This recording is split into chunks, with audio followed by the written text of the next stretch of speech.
नमस्कार. आपण combine group बी आणि सी मुख्य परीक्षेचे PYQ बघत आहोत. त्यामध्ये आपण इतिहास हा सब्जेक्ट स्टार्ट केलेला आहे. सायमल्टेनियसली भारतीय राज्यघटना याच्यावर पण एक लेक्चर येऊन गेलेलं आहे. आज आपण राजर्षी शाहू महाराज यांच्याबद्दल इन डिटेल सगळं बघणार आहोत. तर आतापर्यंत आपण काय काय बघितलं आहे ते एक थोडक्यात फक्त बघून घ्या. इतिहास विभागामध्ये सामाजिक आर्थिक जागृती झालेला आहे. त्याच्यामध्ये आपण एवढे 8 टॉपिक घेतलेले आहेत. त्याच्यानंतर महत्त्वाच्या व्यक्तींच्या कार्यामध्ये महात्मा फुले आपले झालेले आहेत. त्याच्यावर 3 पार्ट्स आलेले आहेत. पहिला पार्ट हा ह्या पुस्तकामध्ये जे आहे तेच सगळं मी घेतलेलं आहे.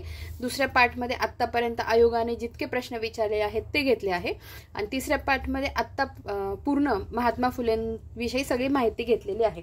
आज आपण राजर्षी शाहू महाराज यांच्याविषयी स्टार्ट करणार आहोत.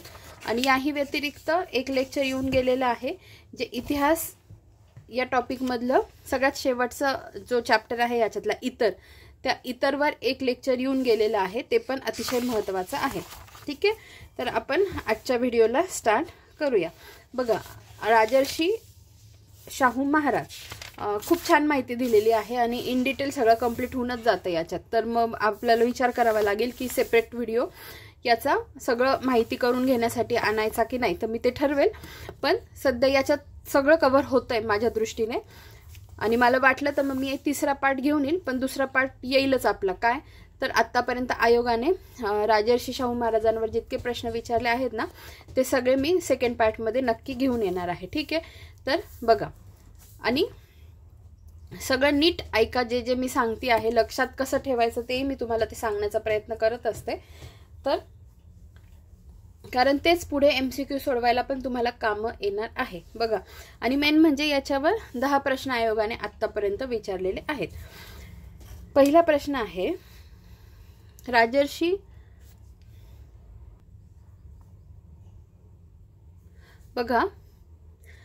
पहिला प्रश्न आहे राजर्षी शाहू महाराजांच्या सहकार्याने गंगाराम कांबळे यांनी कोल्हापूरमध्ये सुरू केलेल्या हॉटेलचे नाव काय होते? एसो मेन्स 2022. तर त्या हॉटेलचं नाव होतं सत्यसुधारक हॉटेल. काय काय लक्षात ठेवायचं? गंगाराम कांबळे यांनी कोल्हापूरमध्ये, म्हणजे गंगाराम कांबळेंचं नाव लक्षात ठेवा. हॉटेल कोणतं? सत्यसुधारक हॉटेल. आणि कोणाच्या सहकार्याने? राजर्षी शाहू महाराजांच्या सहकार्याने. याच्यावरच आपले 2-3 प्रश्न एकाच प्रश्नावर तयार होऊन जातात. सगळ्या फॅक्ट्स लक्षात ठेवा. ठीक आहे, बघा आता आपण त्यांचं चरित्र बघू. सगळं शाहू महाराजांचं जन्म 26 जून 1874 मध्ये झालेला, कोल्हापूर या ठिकाणी. ठीक आहे, 26 जून पण आपण काय सेलिब्रेट करतो हे सांगा तुम्ही.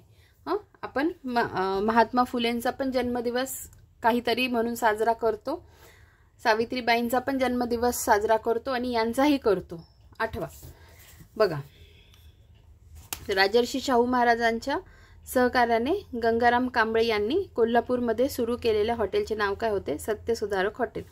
राजर्षी शाहू महाराज जन्म 26 जून 1874 कोल्हापूर या ठिकाणी. बघा, 1874 या ठिकाणी, 1874 या वर्षी. मग आता मला सांगा, बघा 1873ला काय झालं होतं? सत्यशोधक समाजाची स्थापना झाली होती. आठवतं ना तुम्हाला? आता हे आठवण करून देण्याचं याच्यासाठीच की अशा इयर आपले कोरिलेट झाले पाहिजे हळूहळू वाचता वाचता. म्हणजे मग आपल्याला कोण कोणापेक्षा छोटं होतं, कोण कोणापेक्षा मोठं होतं, कोणी कोणाचा वारसा पुढे चालवला, कोणत्या कशी कोणाची ओळख होती, असं इतिहासात मग लक्षात येतं कोणाचा कालावधी काय आहे. मग प्रश्न विचारला की आपल्याला मग ऑप्शनमध्ये कळतं, अरे हे तर त्यावेळेस नव्हतेच, यांचं निधन झालं होतं. त्याच्यामुळे ह्या गोष्टी सगळ्या कोरिलेट करा. आता बघा, सत्यशोधक समाजाची स्थापना 1873ला झालेली आणि त्याच्या 1 वर्षांनी राजर्षी शाहू महाराजांचा जन्म झालेला. अशा गोष्टी कोरिलेट करत जा. 26 जून 1874 कोल्हापूरमध्ये. मूळ नाव काय होतं त्यांचं? यशवंत. आणि यशवंत आपण काय बघितलं आहे अजून? यशवंत कोणाचं नाव होतं? तर महात्मा फुले यांनी जो दत्तक पुत्र घेतला होता, ज्याला त्यांनी पुढे डॉक्टर केलं होतं, त्याचं नाव पण होतं यशवंत. ठीक आहे, बघा, वडील जयसिंगराव घाटगे इन ब्रॅकेट आबासाहेब हे कागल घराण्याचे जहागीरदार. कोल्हापूर राजे चौथे शिवाजी यांच्या मृत्यूनंतर कोल्हापूरच्या गादीला कोणी वारस नव्हते. त्यामुळे चौथे शिवाजी यांच्या विधवा पत्नी आनंदीबाई साहेब यांनी शाहू महाराजांना दत्तक घेतले. ठीक आहे, कोल्हापूरचे राजे चौथे शिवाजी यांच्या पत्नी आनंदीबाई यांनी शाहू महाराजांना दत्तक घेतले. 17 मार्च 1884ला दत्तक विधी झाला. राहील का लक्षात? हे बघा आता कसं लक्षात ठेवायचं. 1874ला त्यांचा जन्म झाला 1874 त्यांचं जन्मवर्ष आहे आणि बरोबर 10 वर्षांनी दत्तक विधी झाला त्यांचा. हां, असं कोरिलेट करा. 10 वर्षांनी दत्तक विधी झाला. 1874ला जन्म, 10 वर्षांनी 1884ला दत्तक विधी. प्रारंभीचे शिक्षण फिट्जजेराल्ड या ब्रिटिश अधिकाऱ्यांच्या देखरेखीत सुरू. पुढील शिक्षण इसवी सन 1885 मध्ये राजकोट येथे राजकुमार कॉलेजमध्ये मॅनकॉटन हे महाविद्यालयाचे प्राचार्य. आता प्रारंभीच्या शिक्षणाच्या वेळेस फिट्जजेराल्ड ब्रिटिश अधिकारी लक्षात ठेवा. पुढील शिक्षण 1885 राजकोट येथे राजकुमार कॉलेजमध्ये मॅनकॉटन हे महाविद्यालयाचे प्राचार्य. आता 1885ला काय झालेलं इतिहासात, तर राष्ट्रीय काँग्रेसच्या अधिवेशने भरायला सुरुवात झाली. पहिलं वर्ष होतं, बरोबर, असंही लक्षात ठेवा. 1890 ते 94 धारवाड येथे स्टुअर्ट मिटफर्ड फ्रेझर यांच्या मार्गदर्शनात शिक्षण. नंतर मायावतींनी मुख्यमंत्री असताना कानपूर विद्यापीठास राजर्षी शाहूंचे नाव दिले. करंट रिलेटेड बघा, मायावतींनी मुख्यमंत्री असताना कानपूर विद्यापीठास राजर्षी शाहूंचे नाव दिले. लष्करी शिक्षण देणारे इन्फंट्री स्कूल स्थापन. केम्ब्रिज विद्यापीठाने त्यांना LLD पदवी दिली. पॉईंट लक्षात ठेवा, केम्ब्रिज विद्यापीठाने त्यांना LLD पदवी दिली. शाहू महाराजांनी स्वतः आर्य समाजी आहेत असे घोषित केले. महत्त्वाचा मुद्दा आहे, शाहू महाराजांनी स्वतः ते आर्य समाजी आहे असे घोषित केले. पुढे बघा, राजर्षी छत्रपती शाहू. कानपूर येथील अखिल भारतीय कुर्मी क्षत्रिय जातीय परिषदेत 1919 मध्ये शाहू महाराजांना राजर्षी ही पदवी दिली. आत्ताच कानपूरचा काय उल्लेख आला होता की मायावतींनी मुख्यमंत्री असताना कानपूर विद्यापीठास राजर्षी शाहूंचे नाव दिले. आणि आता पुन्हा कानपूरशीच रिलेटेड घटना आहे. कानपूर येथील अखिल भारतीय कुर्मी क्षत्रिय जातीय परिषदेस 1919 मध्ये शाहू महाराजांना राजर्षी ही पदवी दिली. राजर्षी ही पदवी कधी दिली, कुठे दिली हे माहिती पाहिजे. तर 1919 साल, 1919 मध्ये काय झालेलं आहे, जालियनवाला बाग हत्याकांड, बरोबर. ह्या अशा गोष्टी कोरिलेट करा. त्याच्यानंतर जशी राजर्षी पदवी यांना दिली तसं आपण महात्मा फुले बघितलं आहे, बरोबर. महात्मा फुलेंना महात्मा ही पदवी कुठे दिली, मुंबईला दिली आहे 1888ला, बरोबर. ह्या गोष्टी आता माझ्याकडे काही पुस्तक नाही, हे मी रिवाईज पण नाही केलं आहे. शिकवता म्हणजे मी माझा स्टडी अशा पद्धतीने करते ना, म्हणून मग मला हे आठवते. जरी बोलताना चुकून मी काही चुकीचं बोलले तर मला सांगत जा कमेंटमध्ये. पण मग महात्मा फुलेंना महात्मा ही पदवी कुठे, मुंबईला मिळालेली आहे. जसं राजर्षी ही पदवी राजर्षी छत्रपती शाहू महाराजांना कुठे, कानपूरला मिळाली 1919 मध्ये अखिल भारतीय कुर्मी क्षत्रिय जातीय परिषदेत. ठीक आहे. शाहू महाराजांनी पुढील योजना अंमलात आणल्या. 1894 वेठबिगारी पद्धत बंद केली. ठीक आहे. बघा, पुन्हा 10 वर्षांच्या गॅपने काहीतरी आले. 1874ला जन्म, 1884ला दत्तक विधी, 1894 म्हणजे ते अप्रॉक्सिमेटली 20 वर्षाचे असतील तेव्हा वेठबिगारी पद्धत त्यांनी बंद केली. 1895 शाहूपुरी ही गुळाची बाजारपेठ वसवली. 1896 साली कोल्हापुरात सर्व जाती जमातींची मुलांसाठी वसतिगृहे सुरू केली. 1901 साली महाराजांनी संस्थानात गोवध बंदीचा कायदा केला. 11 जानेवारी 1911 या दिवशी कोल्हापुरात सत्यशोधक समाजाची स्थापना केली. तारीख बघा किती सुंदर आहे, 11/1/1911. ठीक आहे. मग या दिवशी काय, कोल्हापुरात सत्यशोधक समाजाची स्थापना केली. तारीख नीट लक्षात ठेवा, 11 जानेवारी 1911. ठीक आहे. पुढे बघा,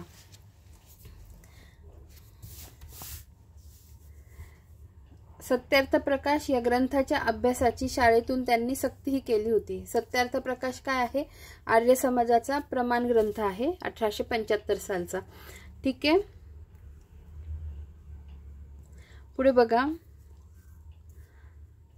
1912 मध्ये कोल्हापूर संस्थानात, पुन्हा वाचते, 1912 मध्ये कोल्हापूर संस्थानात सहकार कायदा पास केला. आजही सर्वात जास्त सहकारी संस्था कोल्हापुरात आहेत. जनावरांसाठी दवाखाने सुरू केले. 1913 कोल्हापुरात सत्यशोधक समाज शाळा सुरू. राजाराम कॉलेजमध्ये सर्वांना शिक्षण मिळेल याची व्यवस्था केली. राज्याच्या बांधकाम खात्यातील भ्रष्टाचार बंद केला. 25 जुलै 1917 रोजी प्राथमिक शिक्षण सक्तीचे व मोफत करण्याचा निर्णय घेतला व सक्तीच्या प्राथमिक शिक्षणाची अंमलबजावणी करण्यासाठी गाव तेथे शाळा हा उपक्रम राबवला. तर 1917 हे साल आपल्याला माहितीच पाहिजे, त्याच्यावर प्रश्न येऊन गेलेले आहेत ना डेट वाईज. पुन्हा सांगते, 1917 प्राथमिक शिक्षण सक्तीचे व मोफत करण्याचा निर्णय घेतला आणि अंमलबजावणी करण्यासाठी गाव तेथे शाळा हा उपक्रम राबविला. बघा, 1919 पासून राजाराम हायस्कूल व राजाराम कॉलेज या दोन्ही संस्था आर्य समाजाकडे चालवण्यासाठी दिला. 1917 आत्ताच कशासाठी बघितलं आपण, 1917 ने 1919 तर त्यांना राजर्षी ही पदवी दिली. कुठे? कानपूरमध्ये. कोणत्या परिषदेत? अखिल भारतीय कुर्मी क्षत्रिय जातीय परिषदेत. आणि आता काय न्यूज आहे, राजाराम हायस्कूल व राजाराम कॉलेज दोन्ही संस्था आर्य समाजाकडे चालवण्यासाठी दिल्या. अखिल भारतीय मराठा शिक्षण परिषदेच्या खामगाव येथे 27 डिसेंबर 1917 रोजी भरलेल्या अधिवेशनात अध्यक्ष या नात्याने म्हटले, सक्तीच्या मोफत शिक्षणाची भारताला अत्यंत आवश्यकता आहे. आता लक्षात कसं ठेवणार की 1917लाच त्यांनी ती घोषणा केली किंवा निर्णय घेतला आणि 1917लाच खामगावच्या परिषदेत, कोणती? अखिल भारतीय मराठा शिक्षण परिषदेत त्यांनी काय म्हटलं तर सक्तीच्या मोफत शिक्षणाची भारताला अत्यंत आवश्यकता आहे. 1917च्याच ह्या घटना आहेत, नीट लक्षात ठेवा. पुढे काय, 1917 मध्ये शाहूंनी आपल्या संस्थानात विधवांच्या पुनर्विवाहास कायदेशीर मान्यता देणारा कायदा संमत केला. ठीक आहे. आता बघा, मी एक कमेंट अशी पण होती, 2 स्टुडंट्सचं चालू होतं संभाषण, खाली कमेंटमध्ये मी वाचलं, छान वाटलं मला. तर एका मुलीने काय लिहिलं होतं खाली की मी रनिंग नोट्स काढते लेक्चर ऐकता ऐकता. तर मग मलाही छान वाटलं. तर मग मी फक्त एक सजेस्ट करेल, जे कोणी असे रनिंग नोट्स काढत असतील ना, तर जसं मी 1919चेच कसे रेफरन्स दिले, ह्या वेळेस हे झालेलं आहे, किंवा मग आता 1917 वर्षाचे पण खूप सारे रेफरन्स आहे. जर कोणी नोट्स काढत असतील तर ह्या गोष्टी तुमच्या कागदावर नोट डाऊन करून घेत जा की 1917ला काय काय घटना राजर्षी शाहू महाराजांच्याच बाबतीत काय काय झालेलं आहे. ठीक आहे. मग बाकी वाटल्यास दुसऱ्यांचं कोणाचं इन्क्लूड नका करू, इतिहासातल्या बाकीच्या घटना त्यात नका लिहू, पण ॲटलिस्ट राजर्षी छत्रपती शाहू महाराजांच्या बाबतीत काय काय घटना आहेत ते तुम्ही करू शकता. हे जस्ट मी ॲडिशनल सांगितलं, जर कोणी नोट्स अशा रनिंग नोट्स काढत असतील. आय थिंक त्या मॅडमचं नाव होतं पूजा मॅडम, बरोबर, मला पूजा म्हणूनच आठवतंय. तर त्यांनी सांगितलं होतं की मी रनिंग नोट्स काढते म्हणून. पुढे बघा, हां, मग 1917चं झालं. मग 1917 मध्ये शाहूंनी आपल्या संस्थानात विधवांच्या पुनर्विवाहास कायदेशीर मान्यता देणारा कायदा संमत केला. 1917च्या या सगळ्या गोष्टी झाल्या. ठीक आहे. आता पुढे बघा, 1918 महार वतने पद्धत कायद्याने बंद केली. नंतर फेब्रुवारी 1918 आंतरजातीय विवाहास मान्यता देणारा कायदा संमत केला आणि मार्च 1918 बलुतेदारी पद्धत बंद केली. 1918 साली संस्थानात तलाठी शाळांची स्थापना. नंतर सक्तीच्या शिक्षणाची पहिली शाळा संस्थानात चिखलीपेठा येथे सुरू करण्यात आली. महत्त्वाचं आहे, याच्यावर प्रश्नही आलेले आहेत. कुठे? तर चिखलीपेठा या ठिकाणी सक्तीच्या शिक्षणाची पहिली शाळा. 1919 मध्ये कोल्हापूर इलाख्यातील विवाहासंबंधी कायदा पास केला. बघा, 1919चं आपण काय पाहिलं की राजर्षी पदवी त्यांना दिली. आता 1919चं काय आलं मध्ये की कोल्हापूर इलाख्यात विवाहासंबंधी कायदा पास केला आणि 1919 सालीच त्याच वर्षी संस्थानात घटस्फोटाचा कायदा पण संमत केला. आता विवाह आणि घटस्फोट कसे दोन विरुद्ध गोष्टी आहे ना, बरोबर त्या 1919 सालीच दोन्ही पण गोष्टी झाल्या. सोबत कोरिलेट करून लक्षात ठेवून घ्या. बरोबर 1919 सालीच त्यांनी ह्या गोष्टी केलेल्या आहेत. राहील लक्षात. पुढे बघा,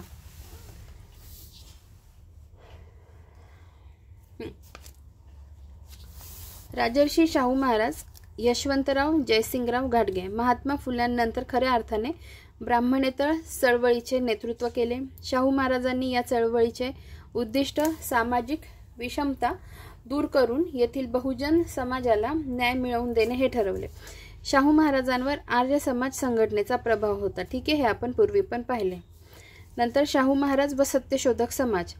महाराजांच्या प्रेरणेने 11 जानेवारी 1911 कोल्हापुरात सत्यशोधक समाजाची स्थापना झाली. यामध्ये भास्करराव जाधव अध्यक्ष म्हणून निवड. नीट लक्षात ठेवा, भास्करराव जाधव विचारलं तर आपल्याला आलं पाहिजे. अध्यक्ष म्हणून निवड. विठ्ठल डोने, महादेव डोंगरे, हरिभाऊ चव्हाण, भास्करराव जाधव इत्यादी मंडळी शाखेची पदाधिकारी होती. तिचे अध्यक्ष परशुराम घोसवाडकर होते. बघा, आता मी वाचताच मला जरा हे इथे कन्फ्युजन वाटलं, म्हणून मी पुस्तक काढून बघितलं आहे की यामध्ये बघा स्थापना झाली. यामध्ये भास्करराव जाधव अध्यक्ष म्हणून निवड आणि विठ्ठल डोने, महादेव डोंगरे, हरिभाऊ चव्हाण, भास्करराव जाधव इत्यादी मंडळी पदाधिकारी होती. तिचे अध्यक्ष परशुराम घोसवाडकर हे होते. आता बघा, दोघांची नावं आपण इथे बघून घेऊ. हे आहे अनिल कठारे सरांचं पुस्तक. ठीक आहे, बघा इथे आहे सत्यशोधक समाज, त्याच्यातलंच मी वाचतीये. त्यांनी 11 जानेवारी 1911 रोजी कोल्हापुरात परशुराम घोसरवाडकर इनामदार यांच्या अध्यक्षतेखाली, हे बघा, घोसरवाडकर यांच्या अध्यक्षतेखाली सत्यशोधक समाजाची स्थापना केली. कोणाच्या अध्यक्षतेखाली सत्यशोधक समाजाची स्थापना केली? तर परशुराम घोसरवाडकर इनामदार यांच्या अध्यक्षतेखाली सत्यशोधक समाजाची स्थापना केली. आणि सत्यशोधक समाजाचे कार्यकारी मंडळ जे आहे ना, ते पुढील प्रमाणे बघा. अध्यक्ष मग भास्करराव जाधव. हे अध्यक्ष कशाचे? भास्करराव जाधव. ते सत्यशोधक समाजाचे जे कार्यकारी मंडळ आहे ना, त्याचे अध्यक्ष भास्करराव जाधव. उपाध्यक्ष अण्णाभाऊ लठ्ठे, कार्यवाहक हरिभाऊ चव्हाण, सर्वाधिकारी मग डोंगरे आणि कोल्हापूर प्रमुख बाबूराव कदम. ठीक आहे, तर कोणाला कन्फ्यूज झालं असेल तर मी तुम्हाला लगेच दाखवलेलं आहे. आता आपण पुढे बघूया. चला, सातारा जिल्ह्यात 1910 नंतर सत्यशोधक चळवळीचे नेतृत्व भास्करराव जाधव यांनी केले. ठीक आहे, कुठे म्हणताय? सातारा जिल्ह्यात 1910 नंतर सत्यशोधक चळवळीचे नेतृत्व भास्करराव जाधव यांनी केले. 1919ला साताऱ्यातील कार्ले येथे सत्यशोधक समाजाची परिषद केशवराव बागडे यांच्या अध्यक्षतेखाली झाली. आता तिसरा रेफरन्स आला आहे. 1900, तिसरा नाही, चौथा पाचवा असेल. पहिला काय होता? त्यांना ही पदवी दिली. दुसरा काय होता की त्यांनी राजाराम हायस्कूल, राजाराम कॉलेज दोन्ही संस्था आर्य समाजाकडे दिल्या. हा पॉईंट इतका महत्त्वाचा नाही आहे की आर्य समाजाकडे चालवण्यास काय दिलं, पण पहिला महत्त्वाचा आहे राजर्षी पदवी. नंतर तिसरा आणि चौथा पॉईंट काय? तर विवाहासंबंधी कायदा आणि घटस्फोटाचा कायदा 1919ला. ना आता पुन्हा काय आलंय? 1919ला साताऱ्यातील कार्ले येथे सत्यशोधक समाजाची परिषद केशवराव बागडे यांच्या अध्यक्षतेखाली झाली. ठीक आहे, तेथे भाऊराव पाटलांनी रयत शिक्षण संस्था स्थापण्याचे जाहीर केले. लक्षात ठेवा, महत्त्वाची न्यूज आहे. आता बघा पुढे, अस्पृश्योद्धार. 2 एप्रिल 1894 वयाच्या 20व्या वर्षी कोल्हापूर संस्थानाची सूत्रे हाती घेतली. ठीक आहे, वयाच्या 20व्या वर्षी काय काय पाहिलं आपण? 1874ला जन्म, 1884ला दत्तक विधी आणि 1894 वयाच्या 20व्या वर्षी कोल्हापूर संस्थानाची सूत्रे हाती घेतले. हां, आणि यापूर्वीच आपण काय 1894ला मी तुम्हाला सांगितलं ते जेव्हा 20 वर्षाचे असेल तेव्हा काय वेठबिगारी पद्धत बंद केली. आपण अभ्यास करता करताच पहिलीच न्यूज बघितली होती. हां, पुढे बघा. 26 जुलै 1902 संस्थानात मागासवर्गीयांसाठी 50% नोकरीत राखीव जागा ठेवण्याचे आदेश. सप्टेंबर 1906 कोल्हापूर येथे शाहू मिलची स्थापना. 1912 पाटील शाळांची स्थापना. आता बघा 1918ला आपण काय बघितलं? तलाठी शाळांची स्थापना. हे बघा दिसतंय, 1918 संस्थानात तलाठी शाळांची स्थापना.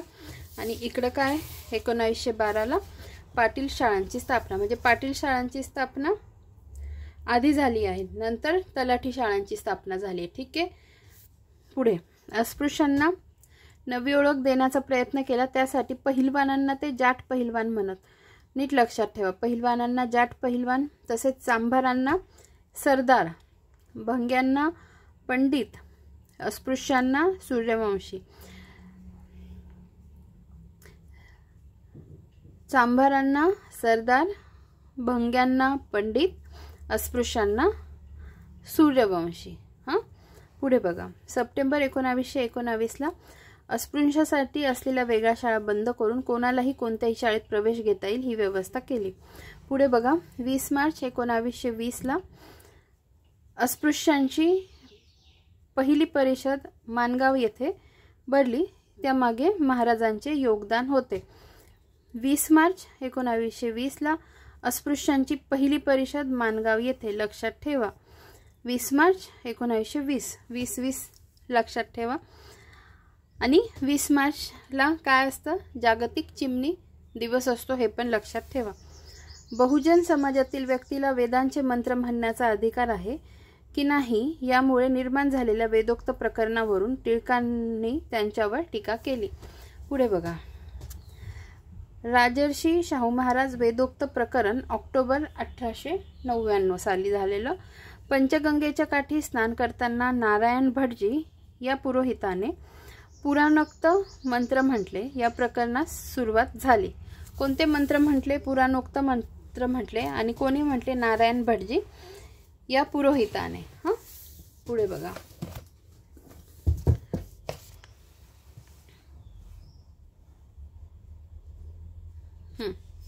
त्या जागी नेमलेल्या आप्पासाहेब राजोपाध्ये यांनीही वेदोक्त मंत्रास नकार दिला. त्यांच्या जागी नवीन नेमले कोण? त्यांच्या जागी नेमलेल्या आप्पासाहेब राजोपाध्ये यांनीही वेदोक्त मंत्र म्हणण्यास नकार दिला. तेव्हा त्यांना सालाना 30,000 रुपये इनाम व जागिरी रद्द केली. त्यात तात्याराव जोशी व तात्याराव जोशी यांची नेमणूक केली. हे पण नाव लक्षात ठेवा. यात टिळक, चिपळूणकर, नचिकेळकर, महादेव बोडस यांनी शाहूंना विरोध केला होता. ऑक्टोबर 1901ला राजवाड्यातील सर्व धार्मिक विधी वेदोक्त पद्धतीने करावेत असा हुकूम काढला. 1901ला पंचगंगेचा घाट सर्व जाती धर्माच्या लोकांना खुला केला. पौराहित्य वर्गाची मक्तेदारी मोडण्यासाठी महाराजांनी 6 जुलै 1920ला क्षेत्रीय वैदिक पाठशाळा सुरू केल्या. आत्ताच आपण पाहिलं 1912 पाटील शाळांची स्थापना, 1918 तलाठी शाळांची आणि 1920 क्षत्रिय वैदिक शाळा. राहील लक्षात. पुढे बघा, आता हे कसं लक्षात ठेवा, क्षत्रिय वैदिक शाळा विचारलीच ना, तर मग हे लक्षात ठेवा की वेदोक्त प्रकरण कोणत्या साली घडलंय? 1899 साली घडले. आणि मग त्याच्यानंतर क्षत्रिय वैदिक शाळा असणार असं लक्षात ठेवा. आणि मग साल 1920. ठीक आहे. पुढे बघा, 25 जुलै 1917 सक्तीचे व मोफत शिक्षण. 30 सप्टेंबर 1917 पासून सक्तीच्या व मोफत अशी पहिली शाळा करवीर तालुक्यातील चिखलीपेठा येथे प्राथमिक शिक्षणाची योजना लागू. बघा, करवीर तालुका आणि चिखलीपेठा येथे. 15 मार्च 1918 ला प्राथमिक शिक्षणाची योजना लागू केली. विविध जातींच्या विद्यार्थ्यांसाठी 22 वसतिगृहे स्थापन केली. सर्व जाती धर्मातील विद्यार्थ्यांसाठी सुरू केलेले पहिले वसतिगृह व्हिक्टोरिया मराठा बोर्डिंग 18 एप्रिल 1901. आता असं विचारलं, सर्व जाती धर्मांसाठी जे वसतिगृह तयार केले त्या वसतिगृहाचं नाव काय होतं? तर व्हिक्टोरिया मराठा बोर्डिंग. त्याच्यात मराठा हा शब्द जरी असेल ना तरी सर्व जाती धर्मातील विद्यार्थ्यांसाठी सुरू केलं होतं, हे नीट लक्षात ठेवा. पुढे बघा, शाहू महाराजांनी आर्थिक मदत केलेली वृत्तपत्रे. विजयी मराठा 1919, श्रीपदराव शिंदे. बघा, 1919चा पुन्हा रेफरन्स आला. मुकनायक डॉक्टर आंबेडकर. जागरूक वृत्तपत्र 1917 डॉक्टर वालचंद कोठारी. 1919चा रेफरन्स आला. आणि जागरूक वृत्तपत्र 1917 त्याचा पण रेफरन्स आला. करा कोरिलेट. काय? 17ला सक्तीच्या व मोफत शिक्षणाची त्यांनी सक्ती केली किंवा कायदा केला. ठीक आहे. पुढे राष्ट्रवीर साप्ताहिक होतं, शामराव भोसले. बेळगाव संदेश साप्ताहिक, अच्युतराव बळवंत कोल्हटकर. शिवछत्रपती कीर्तिमान निंबाळकर. आता जे मला आधीपासून फॉलो करता त्यांना सगळ्यांना माहिती, याच्यावर मी ऑलरेडी ट्रिक्स तयार केलेल्या आहेत. आता त्याच ट्रिक्स इथे सांगितलं तर आपला व्हिडिओ 1 तास पण आपल्याला कमी पडेल. त्यामुळे छोटे छोटे व्हिडिओ पण मी जे बनवते ना ते तुम्ही आवर्जून बघत चला, जेणेकरून माझेही कष्ट वाचतील आणि तुम्हालाही म्हणजे आपला व्हिडिओ लेंदी होणार नाही आणि छोटे छोटे पार्ट्समधून पण तुम्हाला कळेल. मी आता लिंक देईल तुम्हाला डिस्क्रिप्शन बॉक्समध्ये, ज्यांना हवं असेल ते ट्रिक्सच्या स्वरूपात तिथे जाऊन बघू शकता. पुढे बघा, जयपूर घराण्याचे प्रसिद्ध गायक अल्लादिया खान यांना कोल्हापूर दरबाराने आश्रय दिला. कुठले? जयपूर घराण्याचे प्रसिद्ध गायक अल्लादिया खान. हिंदू व जैन यांच्यातील विवाहास त्यांनी कायदेशीर मान्यता दिली, तर स्वतःची चुलत बहीण होळकर घराण्यात दिली. ठीक आहे. राजर्षी शाहूंनी पुढील व्यक्तींच्या नेमणुका केल्या, तर कोणाकोणाच्या नीट लक्षात ठेवा. कृष्णाबाई केवळकर या मुलीस मुंबईच्या ग्रँट मेडिकल कॉलेजमध्ये शिक्षणासाठी मदत केली. एवढेच नव्हे तर 200 रुपये पगारावर त्यांनी कोल्हापूरच्या सरकारी दवाखान्यात नेमणूक केली. हा रेफरन्स पुन्हा पुढे आहे, कोणाच्या जागेवर त्यांची केली की किंवा मग आहे पुढे. कृष्णाबाई केळवकरांचं नाव पुन्हा येतं. लक्षात ठेवा त्यांनी काय मदत केली, मुंबईच्या ग्रँट मेडिकल कॉलेजमध्ये शिक्षणासाठी त्यांनी मदत केली होती. ठीक आहे. पुढे बघा, गंगाराम कांबळे. पुढची व्यक्ती गंगाराम कांबळे. पहिलाच प्रश्न होता, या महार व्यक्तीला कोल्हापुरात सत्यसुधारक हॉटेल चालवण्यास मदत. बघा, पहिलाच प्रश्न जर त्याच्यावर होता तर हे बाकीच्या गोष्टींवर पण प्रश्न येऊ शकतात. कोल्हापूरच्या नगरपालिकेच्या स्थायी समितीचे अध्यक्षपद त्यांनी दत्तोबा पवार या दलितास दिले. कुठलं? कोल्हापूरच्या नगरपालिकेच्या स्थायी समितीचे अध्यक्षपद दत्तोबा पवार या दलितास दिले.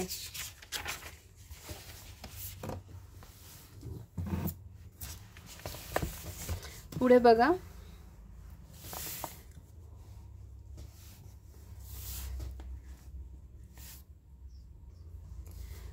सरांनी खूप छान माहिती दिली याच्यात, त्यामुळे मी तुम्हाला आधीच म्हटलं की कदाचित आपल्याला इन डिटेल घेण्याची गरज पडणार नाही, कारण याच्यातच खूप आपलं कव्हर होतं आहे. तरी मी घेईल निर्णय. पुढे, भास्करराव जाधव या तरुणाची असिस्टंट सर सुभेदार या पदावर नियुक्ती केली. ठीक आहे, असिस्टंट सर सुभेदार. दादाजी अमृतराव विचारे यांची शेनॉय या जागेवर बांधकाम विभागाच्या प्रमुखपदी निवड केली. दादाजी अमृतराव विचारे यांची. शाहूंनी राजोपाध्ये यांच्या जागी ताताराव जोशी यांची नियुक्ती केली, हे आपण इतक्यात पाहिलं.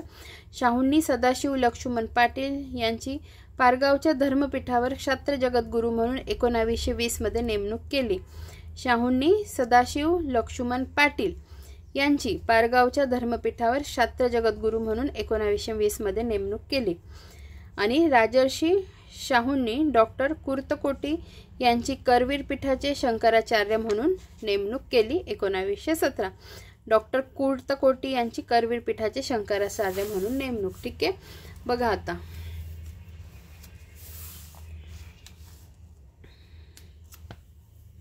शाहू महाराजांच्या काळातील सत्यशोधक समाजाची अधिवेशने.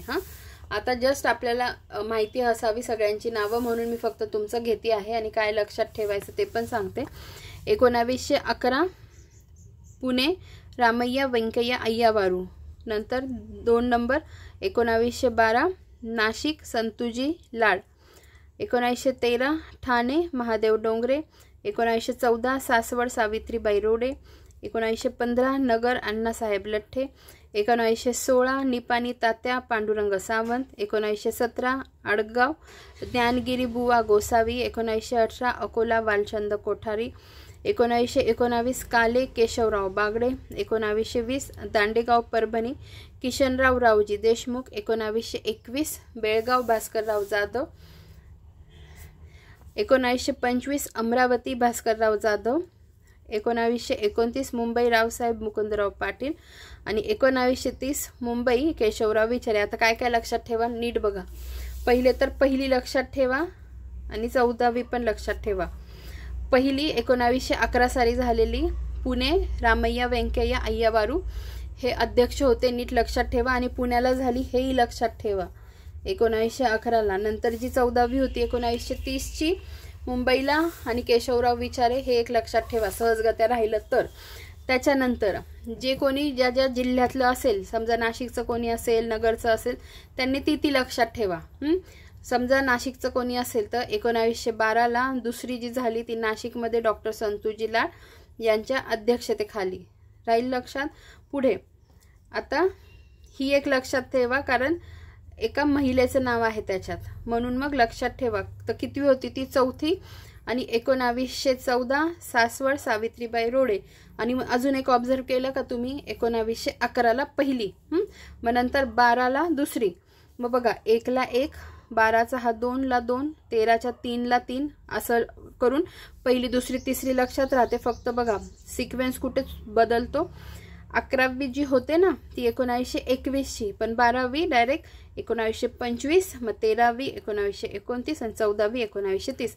या तिघांचं फक्त तारखा लक्षात ठेवाव्या लागतील, बाकी आपल्याला कोरिलेट होऊन जाईल.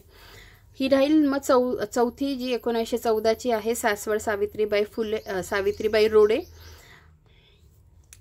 हे झालं. त्याच्यानंतर तुमच्या जिल्ह्यानुसार ती एक लक्षात ठेवा. नंतर ह्या 2 लक्षात ठेवा. हे बघा, कारण 2 ठिकाणी भास्करराव जाधव आहेत. भास्करराव जाधव यांचं नाव आपल्याला बऱ्याच ठिकाणी आलं. सांगते पुन्हा, लक्षात ठेवा.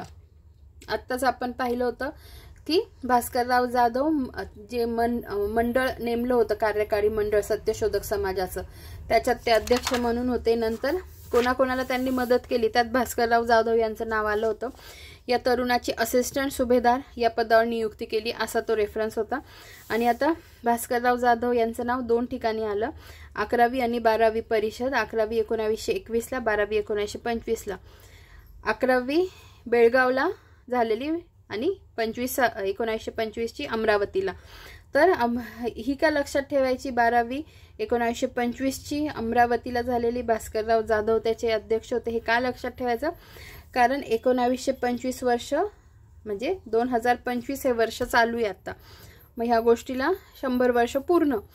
याच्यासाठी ही गोष्ट नीट लक्षात ठेवा प्रत्येकाने. ठीक आहे.